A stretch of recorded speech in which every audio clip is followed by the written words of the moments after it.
Je reviens sur ça.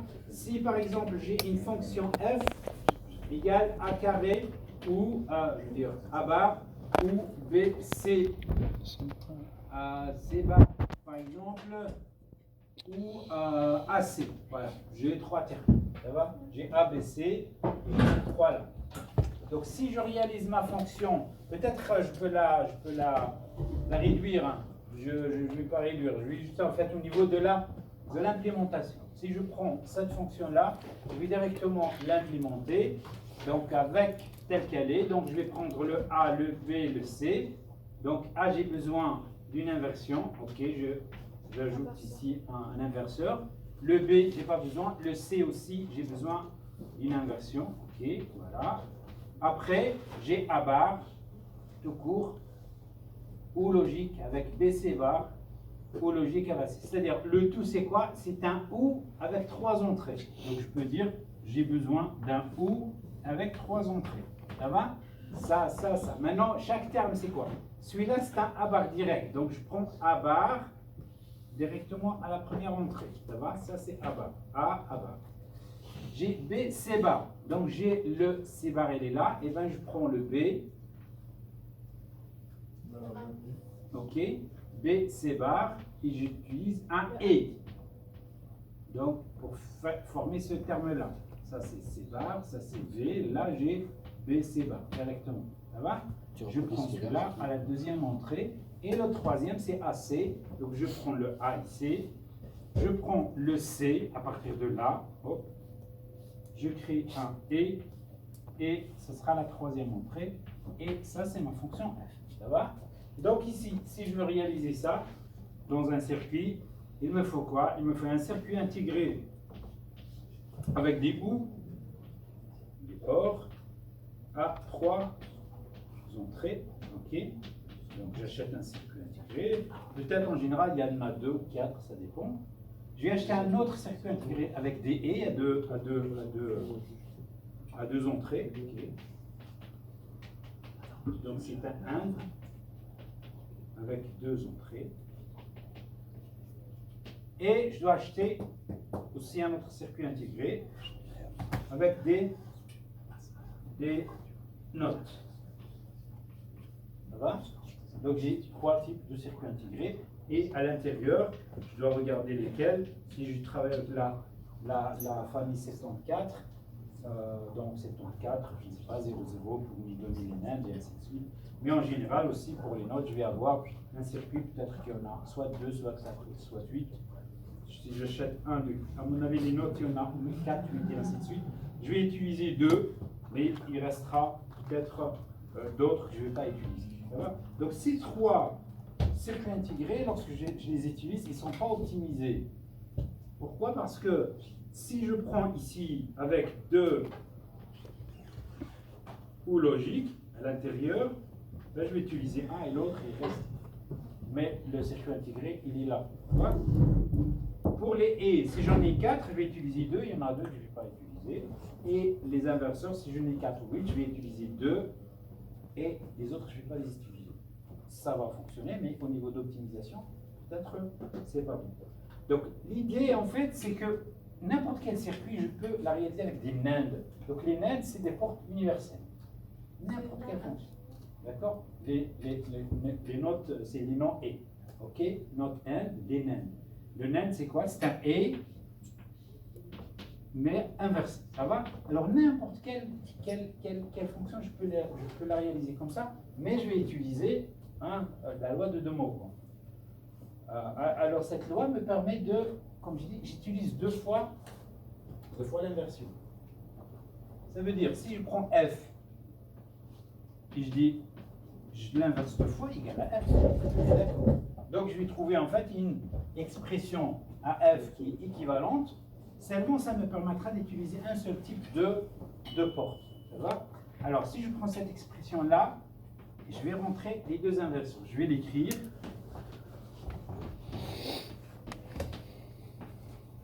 Ok, j'ai première inversion, deuxième inversion. Donc, si j'inverse n'importe quelle variable logique deux fois, j'ai rien fait. Okay.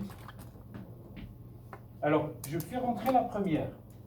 Et vous savez bien, lorsque je rentre une inversion sur une expression, donc les opérations deviennent...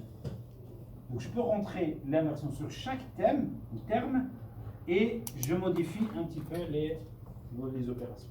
Ici, j'oublie celui-là, ça je le garde, le dernier je le garde, et celui-là je le rentre, donc je peux le rentrer sur chaque terme, mais celui-là devient un et au lieu de ou. Donc je vais avoir A bar, initialement il y a l'inversion qui arrive sur lui, ça va? Je vais avoir ici BC bar, et il y a une inversion, mais entre les deux je vais avoir un et. Donc ce et là, ce ou bien ces deux ou deviennent des et. Le BC bar devient BC bar bar. Et le AC devient AC bar. Ok? Donc j'ai mis les deux, je sais que c'est équivalent. J'ai rentré et j'ai laissé ça. Alors si vous regardez maintenant ça c'est quoi? J'ai bar d'un et. Donc directement c'est un and. C'est un and barré. Donc si je prends un and à 3 entrées, barré, et ben je prends ça, je l'envoie, celui-là je l'envoie, celui-là je l'envoie. Mais après je vais construire chaque partie. Donc déjà, ma fonction, je peux dire que c'est un and à 3 termes. Un terme et un autre terme et un autre bar, donc j'ai directement le and. Et après maintenant je vais construire celui-là. Ok? Donc j'ai A, bar, bar. Ça va? Ben, A, bar, bar, je peux dire que c'est un A, tout simplement. Je ne suis pas obligé de l'inverser. Ok?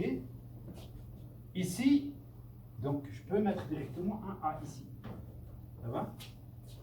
Ici, qu'est-ce que j'ai? J'ai B, C bar, bar. Donc je prends, ça aussi c'est un and, à 2 entrées. Ça va? Donc je prends ici un and, 2 entrées. Qu'est-ce que je vais mettre ici? B, un B et un C bar. Alors ici, ça doit être un C bar. Comment je vais créer un C bar? Ben, je peux aussi utiliser un AND et je vais mettre la même variable, C. Si je mets C et C bar, ça devient C bar. Donc je peux utiliser l'AND comme inverseur aussi. Ok? Ça, ce qui sort ici, c'est quoi? C'est un C bar. Donc C, les deux rentrent ici. J'aurai C et C, c'est C. Et comme il est barré, donc ça va me donner bar. Ça va? Donc j'ai ici B, C bar. La sortie, elle sera l'entrée de celui-là. Et puis j'ai le troisième, c'est A, C, tout bar. Donc je prends le A, le C, NAND, et j'aurai ça. Et ce sera la troisième entrée. Ça va? Voilà. Donc qu'est-ce que j'ai utilisé? Un NAND à 3, NAND à 2, NAND à 2, NAND à 2. Si, parce que celui-là, il est à 3, je peux tout mettre à 3, il n'y a pas de souci.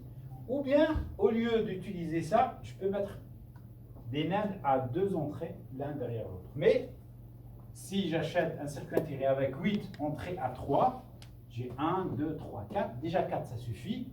Celui-là, je peux, puisque c'est un NAND à 2, je peux le remettre à 3. Il suffit juste de prendre une autre, la même entrée, et je la mets à côté. Parce que si vous avez A et B, bar, ben, c'est la même chose que A et B.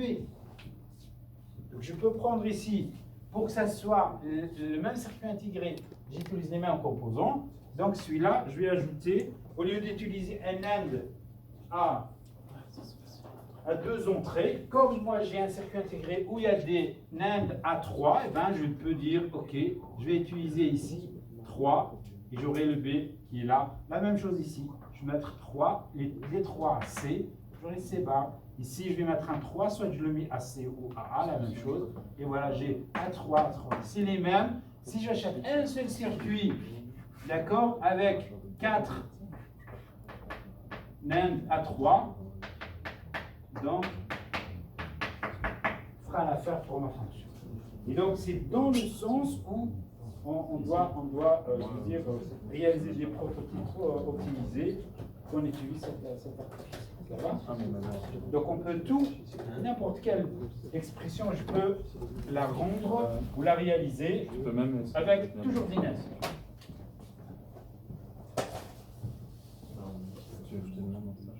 Hein? Non, c'est bien.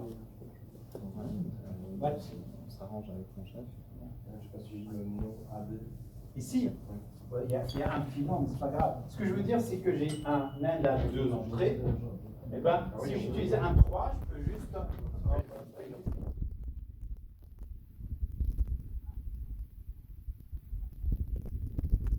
Et donc, c'est juste pour ne pas acheter un autre circuit ici, hein, avec 2 des entrées Inde, et celui-là à 3, un seul, il reste toujours dans le but, comme j'ai dit, d'optimiser au lieu d'utiliser 3 circuits intégrés, ben un seul fera l'affaire. Donc toujours lorsqu'on utilise des NEM, on économise un petit peu d'espace. C'est surtout ça. C'est mieux intégrer. Ça va? Donc le but d'utiliser ça, c'est pour, et donc en général on fait comme ça, on réalise beaucoup avec des NEM au lieu de mélanger plein de circuits. Donc la semaine passée, on est arrivé au niveau des composants séquentiels. Donc on a présenté les bascules rapidement, je ne vais pas assez longtemps, mais j'ai insisté sur les deux, la bascule D et la bascule GK. Et la bascule GK, si vous vous souvenez, donc on a dit, donc on a une sortie et une sortie inversée, c'est-à-dire celle-là est à 1, celle-là est à 0 et vice-versa. On a toujours une entrée horloge. Et en général, lorsqu'on met flèche, ça veut dire qu'il est sensible soit au flanc montant, soit au flanc descendant. Si on met ici inversement, ça veut dire qu'il est sensible au flanc descendant. Au moment de flanc descendant, sur cette entrée, c'est là qu'il va changer. Le reste, il reste insensible, c'est-à-dire qu'il ne change pas. Et la table de vérité de celui-là, qu'est-ce qu'on a dit? On a J, K et on va dire H, entrée H ici, pour l'horloge, ou CK pour clock, comme ça. Et on a la sortie, bien entendu, du et Q bar. Donc, si le H ici, il n'est pas flanc descendant, ça veut dire quoi?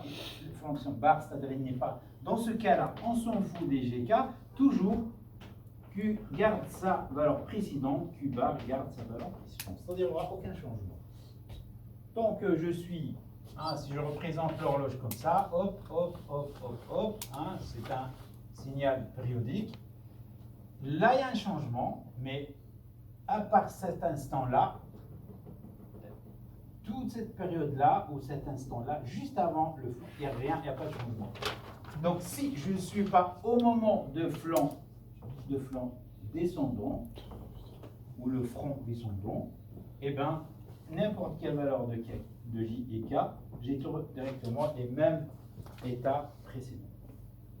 Donc, Q va garder Q précédent, Q va garder Q bar précédent. Maintenant, si je suis au flanc descendant, qu'est-ce qui se passe? Là, ça dépend un petit peu des entrées. Je peux avoir, donc, 0, 0, 0, 1, 1, 0, 1, 1. Toutes les possibilités. Ça va? Et toujours, ici, je suppose que je suis au flanc descendant. Si je suis à 0, 0, il n'y a pas de changement, même s'il y a ici, donc, P bar. Si je suis à 0,1, c'est une mise à 0. Donc la sortie Q doit être 0. Normal, celle-là devient l'inverse. Parce que c'est toujours son inverse, ça va devenir 1. Si je suis à 1,0, c'est une mise à 1. J'ai 1 ici et son inverse c'est 0. Si j'ai 1,1, eh ben, j'aurai ce qu'on appelle un basculement. Donc la sortie actuelle va être la sortie précédente bar. D'accord? Et là, j'aurai la sortie précédente bar, bar. Ça veut dire que l'état, si elle était 0, elle devient 1, et si elle était 1, elle devient 0. Donc ça, on appelle ça basculement. Ça, on appelle ça mise à 1 d'office. Là, c'est mise à 0, c'est la sortie 0. Et là, pas de changement. Ça va? Lorsqu'on est en face des flancs, c'est le descendre.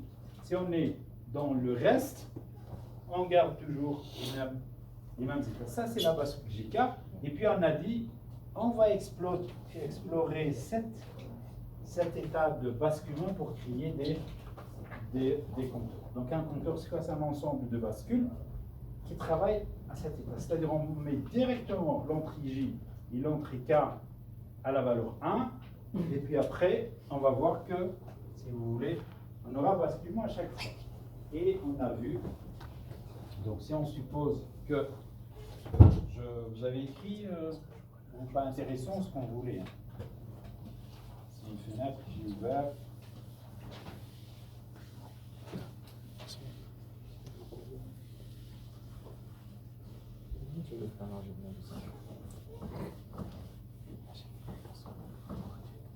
Donc, si je prends la première bascule JK, je mets 6 entrées à 1, et j'ai une horloge, j'ai sa sortie, et celle-là, on va l'appeler la première bascule, on va mettre l'indice 0, donc j'ai Q0, et là c'est Q0 bas. Ça va? La première bascule, si j'ai l'horloge, hop, hop, hop, hop, hop, hop, d'accord? Donc, c'est les flancs descendants qui sont les plus intéressants, pour nous en tout cas, parce qu'il est sensible aux flancs descendants. Dans ce cas-là, qu'est-ce qui se passe pour cette bascule? Si elle commence, suppose qu'elle commence à 0, ça c'est plus 0, elle est à 0, elle ne change pas jusqu'à cet instant-là, elle va basculer, parce qu'on est toujours dans le dernier état, au flanc descendant, il y a un basculement. Donc elle devient 1, elle devient 0 ici, 1, elle bascule à chaque fois qu'il y a un flanc descendant. Si je prends ça comme horloge d'une deuxième bascule, donc c'est pas l'horloge pour cette bascule, c'est pas ça l'horloge, c'est celle-là qui va construire l'horloge. Donc les instants les plus importants sont ceux-là, correspondent au flanc descendant. Et donc la même chose, je dois mettre GK, les deux entrées à 1, et je regarde Q1 bar, d'accord? Et dans ce cas-là, si je suppose que c'est 0, ça ne change pas. Jusque-là, ça change ici, et ainsi de suite. D'accord? Donc si j'ajoute une troisième bascule ici, donc ça c'est Q1 à Q2 bar, là c'est GK à 1, et donc là ça c'est Q1, ça c'est Q2, la sortie de la troisième, elle dépend de la variation de Q1, donc elle ne va pas changer jusque-là, et puis après elle va changer. Donc si on regarde maintenant, qu'est-ce que les trois sorties forment? Ben, elles forment un compteur. Il faut juste regarder les états des changements. Donc vous allez réaliser qu'on a un compteur binaire. Donc ici, j'ai, si vous regardez ici, 0, 0, 0. J'ai 0, 0, 1. D'accord? Durant cette partie-là, j'ai 0, 1, 0, 0, 1, 1. J'ai 1, 0, 0 et ça continue. Donc ici, je n'ai pas représenté tout. Si vous regardez, ça correspond à 0 décimal. 1, 2, 3, 4 et ainsi de suite. Ça va? Et si j'ai 3, ça veut dire combien de combinaisons je peux avoir? Je peux avoir 2 à la puissance 3. Donc 8 combinaisons. Ça veut dire la première combinaison commence à 0 et la dernière, ça va être 7. Monsieur Franco. Pas faire. Si je veux un compteur ça, c'est vous, les frites. 12 ou 13 ou 14, absolument, je dois juste ajouter un bit, c'est-à-dire ajouter une bascule. C'est vous les frites. Voilà. Je peux absolument ça. Alors attention, si par exemple mes bascules, parce qu'il y en a qui sont sensibles à l'état bas, à l'état haut, hein, en flanc montant, le raisonnement doit être différent. D'accord? Il se peut qu'il ne soit pas un compteur, peut-être c'est un décompteur, donc je dois bien raisonner. Souvent je pose la question, tout de suite, n'importe quelle bascule, hop, tout de suite, commence à me dessiner les chronogrammes comme ça. Non, les chronogrammes doivent être le bon fonctionnement. Si je change ici le type de la bascule, selon laquelle elle est sensible, eh ben, le câblage doit être différent, les chronogrammes peuvent être différents. Raisonner convenablement. C'est pas juste des chronogrammes comme ça. Grosso modo, c'est ça va? Je lave les mains et on fera. Je vais vous montrer une petite simulation. C'est cool ça. Putain, Essayez d'ouvrir ici. Si on regarde s'il y a multisim qui est installé sur vos PC. Ouais, multisim. Ouais, mon bon ami. Putain, multisim, c'est super cool. Hein.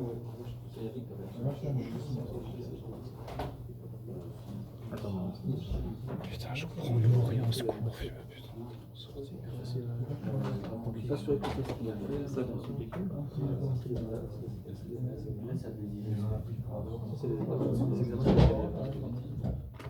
Examen de qui? C'est un nouveau examen, c'est ça. En fait, c'est des examens de 11, 17, 20. Nous, c'est 11, 17, 21. Ça coïncide pas mal. Ouais, bah ouais. Quoi? J'ai le premier qui va dire le 11, le deuxième le 17, et les 9 troisième le 30. Le 11, c'est le troisième. C'est 2027 déjà. Moi je veux faire avec 40. Putain.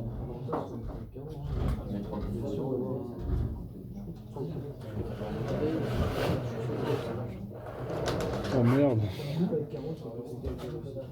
Ah, moi j'ai pas encore fait un seul choix. Ouais, c'est pas encore fait. C'est parfait.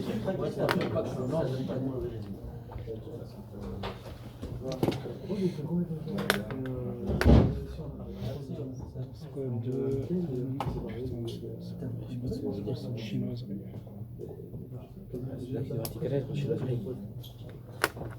En vietnamiserie. Des boîtes de riz. Et vous, la paille là? Ah nous on est unique. Ah, souvent tu ailles au Vietnam, en Chine, en Corée, excuse-moi, t'as l'impression de voir la même chose. Les Italiens, les Portugais, les Espagnols. Non, les Portugais, c'est pas grand chose.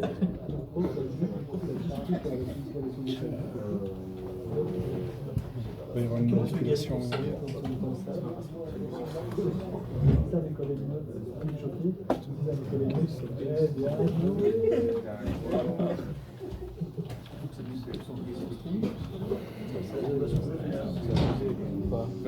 une menace?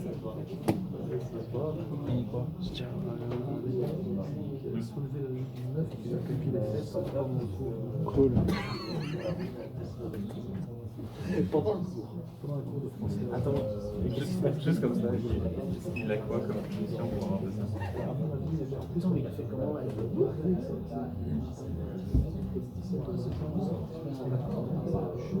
pour les débuts, je suis à 67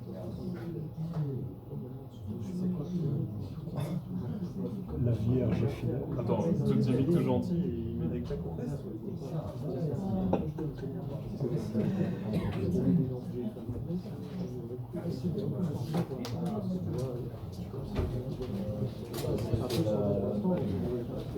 Mais bon.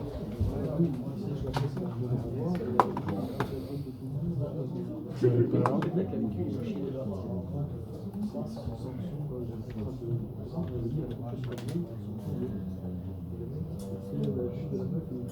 Un collègue, il a commencé à faire la répétition, mais tu sais, parce que j'avais soulevé avant lui, un collègue a à peine vu qu'il soulevait la jupe, elle n'a pas vu qu'il faut claquer les fesses. C'est ça, donc, il est là,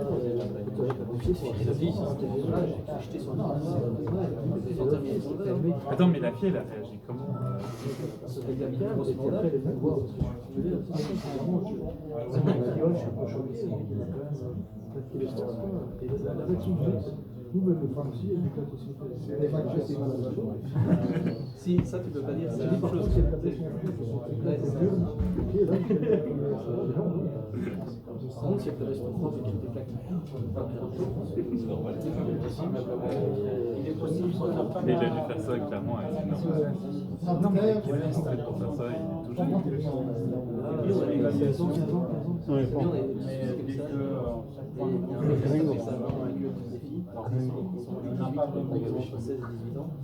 Et les filles aussi. Et le mec il dit Parle de cul, donc là c'est important. une fois et toute l'équipe est passée dessus. Alors, On l'a pas c'est multisim. pas très clair parce que pour moi ça n'avait pas le droit de faire quoi. cette version, Et le coach qui fait du coup qui est une histoire avec son fils, t'es là, un tiers de l'équipe qui nous a c'est leurs 5-6, c'est avant la 18 ans quoi. Mais Attends, mais surtout, qu'est-ce que le mec, le prof demande d'acheter par Moi, je l'ai fait en deux. Même Demander à son équipe, il y a un blême. T'as pas la même Énergie qu'on se vend. t'as pas le même. Donc là, on a fait la même tout de suite, évidemment. Moi, je me suis fait moi, je me suis fait avec les gens, j'avais ça. Elle l'a appelé, elle était venue.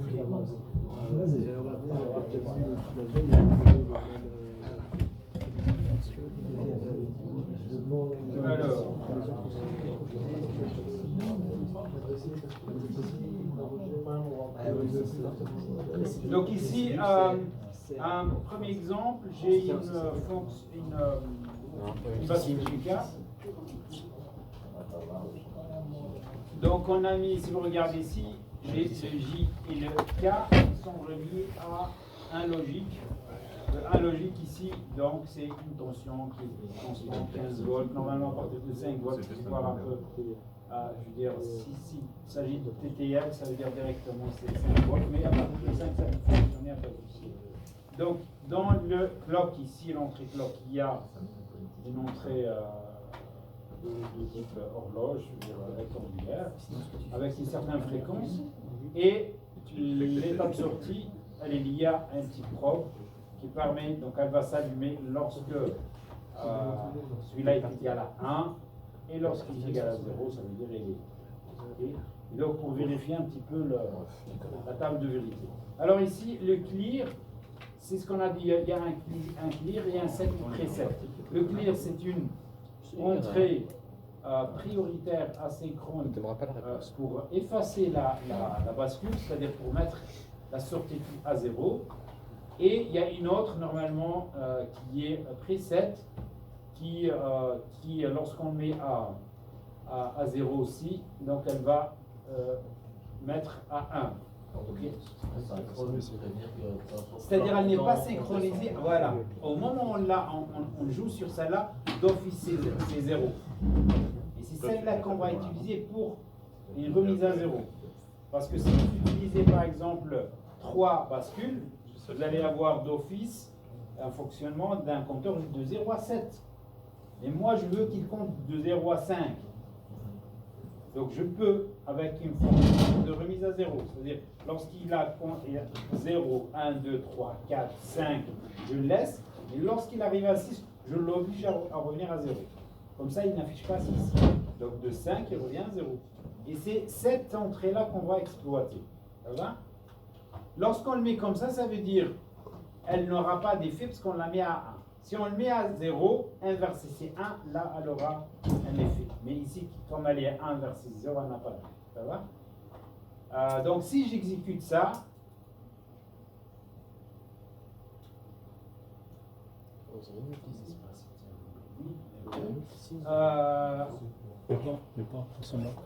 voilà.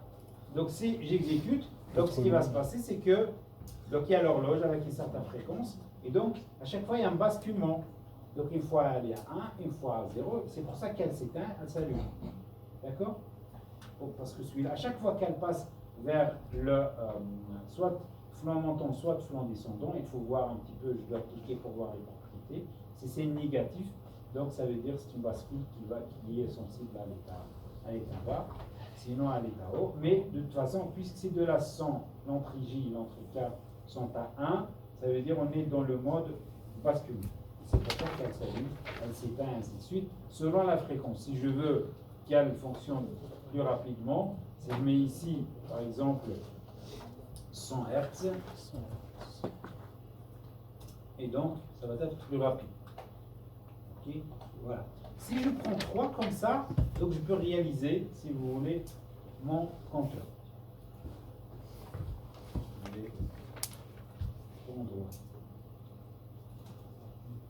un compteur à 4. Donc ici, qu'est-ce que j'ai? J'ai première bascule, deuxième, troisième, quatrième. Regardez bien, l'horloge arrive à la première. Mais pour la deuxième, vous voyez bien, l'horloge, c'est quoi? C'est la sortie de la première bascule. La troisième, l'horloge de la troisième, c'est la sortie de la deuxième. et l'horloge de la dernière, c'est la sortie de la troisième. Et puis, pour l'affichage, celle qui change rapidement, c'est le bit le plus faible. D'accord? Donc lorsque j'écris en binaire, eh ben, c'est la sortie de celui-là qui est la plus faible. C'est elle qui représente Q0, Q1, Q2 et Q3. D'accord?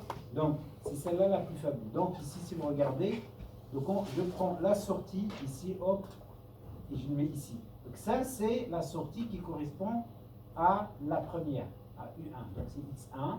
X2, c'est la sortie de la deuxième bascule. X3, c'est la sortie de la troisième. Et X4, c'est la sortie de la dernière. Et donc, ça c'est le moins significatif, ça c'est le plus significatif. Okay? Donc, si on exécute, on a 100 Hz, c'est pas rapide, mais on exécute, on voit un petit peu 1, 2, 3 en binaire, 4, 5, 6 et ainsi de suite. Donc jusqu'à 15, jusqu'à 1, 1, 1, 1 qui correspond à 15.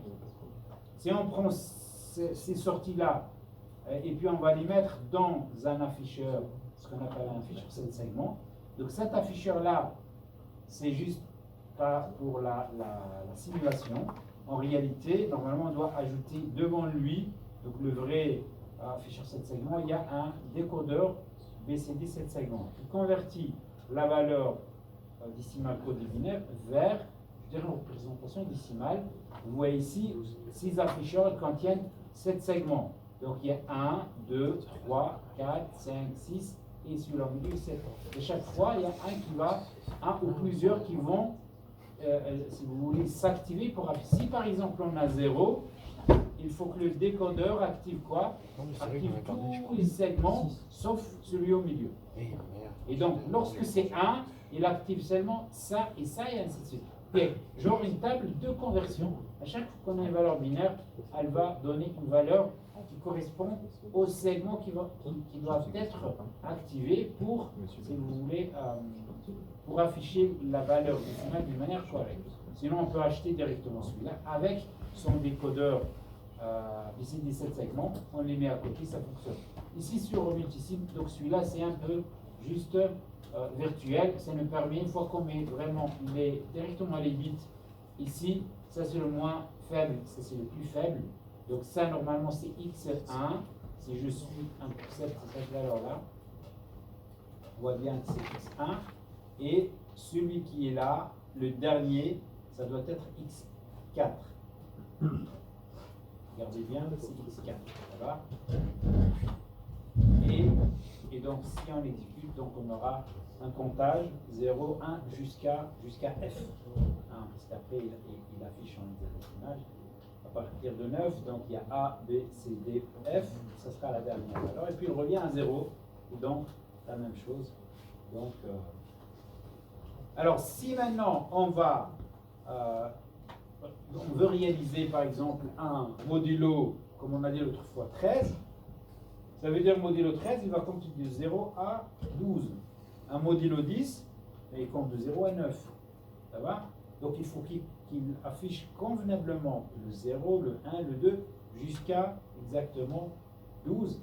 Mais le 13, il ne doit pas l'afficher.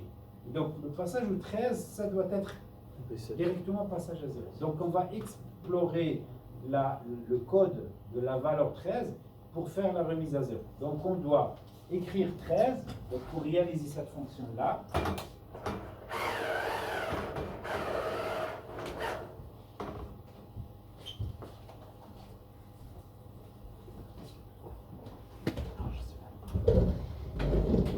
Donc, si on prend 13, comme c'est écrit ici, c'est marqué X1, comme ça, X1, X2, X3, X4. OK. La combinaison 13, c'est quoi?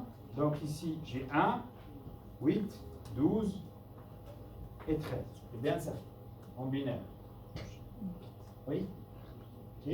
Alors, il faut que lorsqu'il arrive là, ben, directement, il va créer la mise à 0, ou la remise à 0.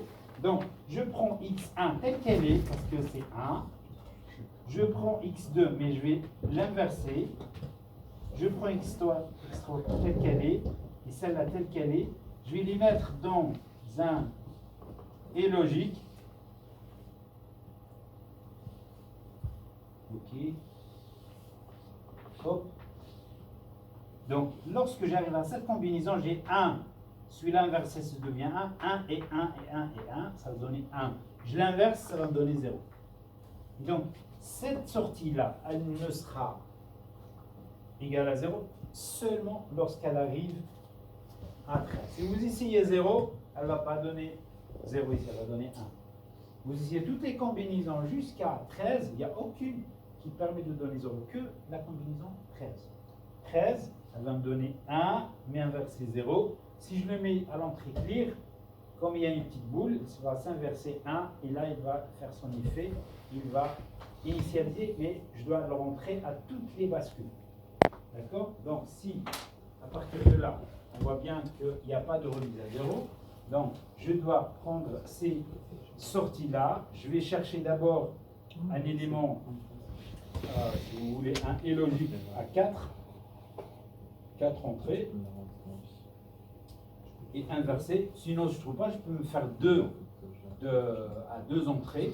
D'accord? Normalement, il y a un Inde à 4 entrées. Ça, c'est 3. 3.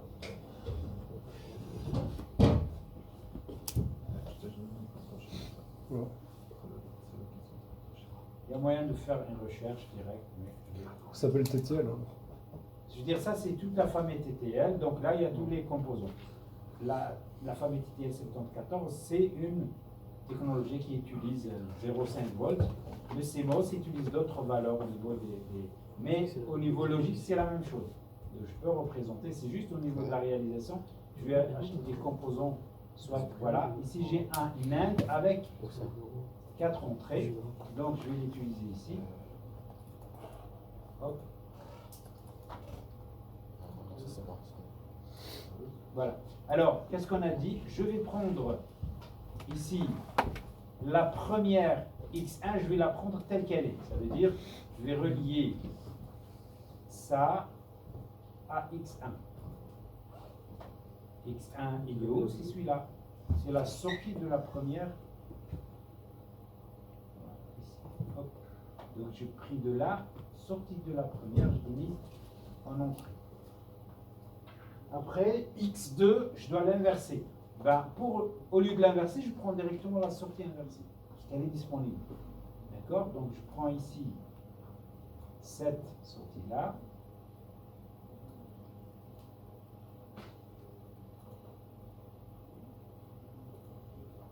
Voilà. Je n'ai pas pris X1, X2, mais j'ai pris X2 inversé. Après, il me reste le X3 et le X4. Vous voyez bien que ça c'est X3. Et là, je peux le piquer directement à ce niveau-là. Je prends ici, ça. Hop, je le mets là. Et je sais bien que ça c'est X3. Vous regardez ici. 3. Il reste après X4. Je peux aussi la prendre à partir de là directement. Comme ça.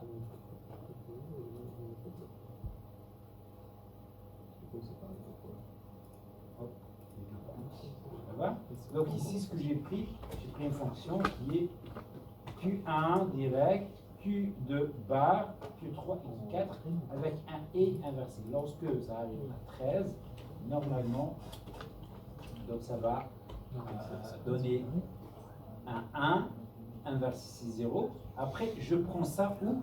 Je vais les mettre dans l'équilibre. Initialement, les clés, on les a mis à 1. C'est-à-dire qu'ils ne sont pas activés. Parce que le inversé c'est 0. Alors j'efface ici. Et je prends ça. Je lis ici. La même chose. Celui-là, je vais l'enlever, effacer. Et je prends ça ici. La même chose ici.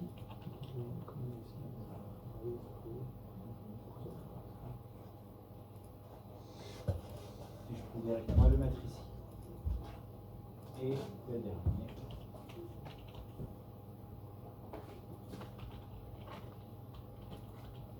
je peux directement le mettre ici. Ok. Vous voyez que tous les clears sont liés à cette sortie-là. Et normalement, désactiver jusqu'à la valeur 13. Donc ici, si tout va bien, donc on va voir un compteur de 0,1 jusqu'à 12. Au passage au 13, tout de suite, il va revenir à 0. Si j'ai pas fait d'erreur, bien sûr. Voilà. Donc il a fait A, B, C, c'est-à-dire 10, 11, 12 et normalement E, il devient 0. Ok. Donc il affiche le dernier, c'est C. Donc A, B, C, c'est-à-dire 10, 11, 12. Le 13, on ne le voit pas. Tout de suite, il devient 0.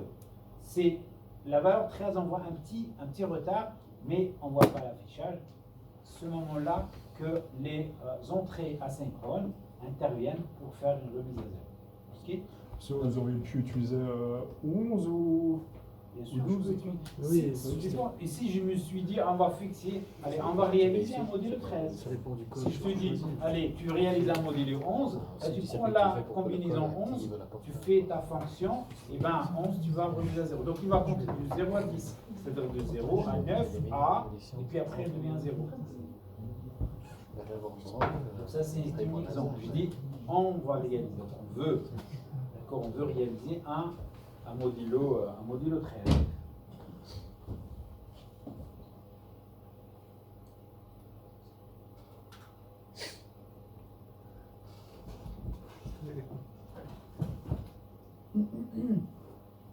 Ok. Donc ça c'est lorsqu'on utilise les compteurs à base de bascule. Le but derrière c'est de comprendre un petit peu les composants, si vous voulez, séquentiels tels que les bascules. Donc, alors pour une réalisation, si vous voulez réaliser chez vous un compteur ou même une horloge, vous n'êtes pas obligé d'acheter des bascules en mode discret, il est réalisé. Je dirais les connecter, vous pouvez acheter directement un compteur. Donc, il y a des compteurs où les 4 bascules sont directement intégrées. D'accord. Donc on peut acheter un circuit intégré où il y a 4 bascules intégrées, c'est-à-dire c'est un compteur qui peut si vous voulez, qui peut compter, si vous voulez, directement jusqu'à modèle 13 et tout. Comme on veut, on peut toujours faire les mises la remise à 0, mais on peut utiliser un circuit intégré qui est directement complet ou dédié à cela. Donc ici, si on utilise ce compteur-là, donc c'est à base de le circuit intégré 7490, et donc celui-là, normalement, si on regarde ici, il permet de compter, si vous voulez, ici jusqu'à 7, hein, parce que celui-là, il n'est pas fonctionnel. Donc, il n'y a que 3 sorties, d'accord? C'est pour ça qu'il compte. Et comme j'ai dit, sinon je peux acheter un autre qui a 4 bits. Ça veut dire qu'il peut compter jusqu'à 15. Mais celui-là, il compte normalement jusqu'à 7. Ça va?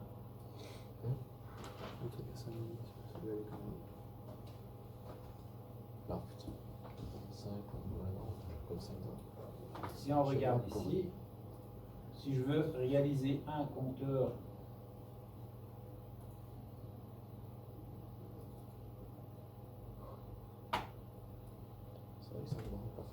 le 7490 qui est à 4 bits, vous regardez ici, l'autre il est à 3 bits de sortie, c'est-à-dire il compte jusqu'à maximum 8. Celui-là il compte jusqu'à F normalement. Et donc celui-là, il peut compter jusqu'à, c'est-à-dire on peut l'utiliser pour compter en modèle 10. Peut-être qu'il compte directement au modèle 10, je crois, dans cette combinaison-là. C'est-à-dire on peut faire la remise à 0 à 10. Donc on utilise, si on fait une simulation, ça c'est 1, 2, 3. Arrête de transposer tes fantasmes sur les autres.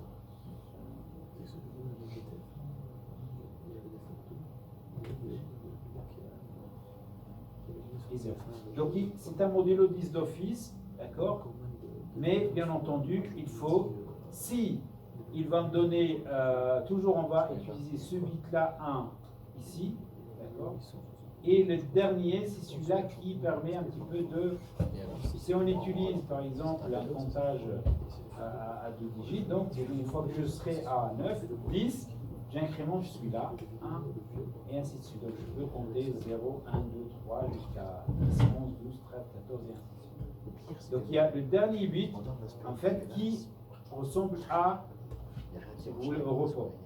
Donc, par rapport au premier digit, lorsqu'il arrive à 9, il y a un report au deuxième. Et donc ça commence le 10. Et puis celui-là, 11, 12, 13, lorsqu'il arrive à 9, hop, il y a un report, celui-là il devient 2, et ainsi de suite. De cette manière, on peut compter de 0 jusqu'à 100. D'accord? Jusqu'à 9 en tout cas ici. Ça va? Alors ici, il faut juste voir le datasheet, comment je dois le câbler. Les valeurs qui sont là, c'est un petit peu les valeurs qui permettent de faire une remise à 0. Si je veux qu'il soit remis à 0 à une certaine valeur, ben, je joue un petit peu sur les entrées R01 jusqu'à R91. D'accord? Et puis, je peux, avec ça, je peux réaliser, si vous voulez, une horloge. Si je mets 2 digits comme ça, et je fais une remise à 0 lorsqu'il arrive à 60, eh ben, il va compter de 0 jusqu'à 59. À la soixantaine, il va incrémenter. Si je suppose ces 2 digits-là, c'est par exemple les secondes, lorsque j'arrive à 59 secondes, hop, il y aura 2 digits qui représentent les bits qui vont s'incrémenter, ainsi de suite. Donc, si vous avez, on va dire,